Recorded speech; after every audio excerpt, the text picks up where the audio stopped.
Hello, friends. Welcome to today's story. My name is Paula, and I live in London. I am very beautiful to look at. My deep brown eyes, pink lips on my soft skin, and long black hair are a special attraction that goes straight down to my back. My height is 5.7 feet, and the natural beauty of my body is clearly visible. Seeing every curve and contour of my body, any man or young guy would want to get lost in it. I got married 7 years ago. My husband Robert is a successful businessman. He has a lot of money, so he buys whatever he wants, whether it's something expensive.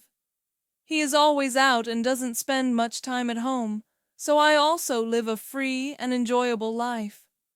There was a servant in our house, but for some reason he suddenly had to go to the countryside. He said his son Ryan would come to work in his place. A few days later, his son came to us and started doing all the household chores. Ryan was a young, attractive, and capable boy. He handled cleaning, washing dishes, and all other tasks efficiently. There was freedom in our house, no restrictions, so he liked staying here. One day, while he was cooking vegetables in the kitchen, I said to him, "You cook vegetables so well. Actually, when you're in the kitchen, I don't have to do any work." Ryan smiled and said, "Madam, when I'm working, you don't need to worry about anything." Then one day I had to go to a friend's birthday party. The party ended very late at night, and I had drunk a lot of alcohol, so I slept in until late morning. Around 11 a.m., I woke up, and my room was dark. I rested on the bed a bit more, and then sat up. I called Ryan and asked him to bring tea. A little later, Ryan brought the tea and stood by the bed. There was something different in his eyes. I looked at his face. He was staring at me. Maybe I didn't pay too much attention to it then. Then I asked him, "What happened? Do you want to say something?"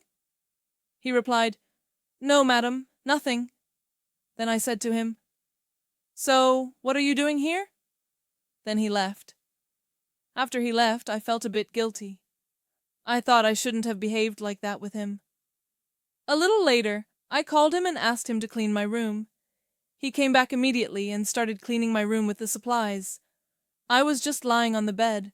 While Ryan was working in my room, I was paying attention to him. He was looking at my face, and I was looking at his body. I understood what was going on in his mind. I asked him, "What else do you do?" He said, "I teach children in the countryside." Then I asked, "Do you just teach, or do you do something else too?" He said, "I go to the gym in the evening." I smiled and said, "I don't think you go to the gym." Later, while we were talking, I said to him, "My body hurts a lot. Will you massage me?" He felt a bit shy and brought oil. I refused the oil massage.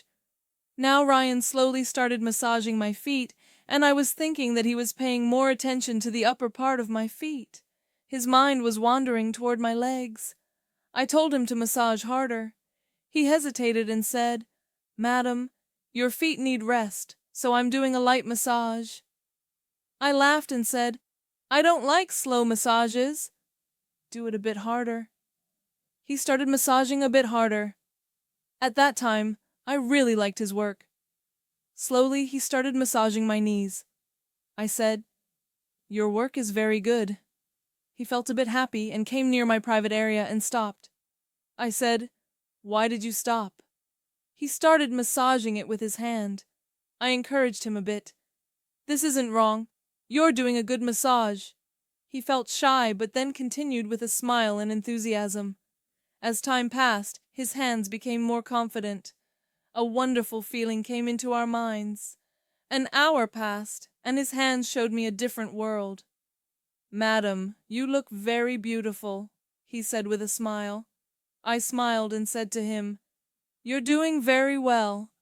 Without thinking, he asked me, "Will you play cricket with me?" I smiled and said to him, "Yes, I'll play," which I had been waiting for a long time. Now he started the game.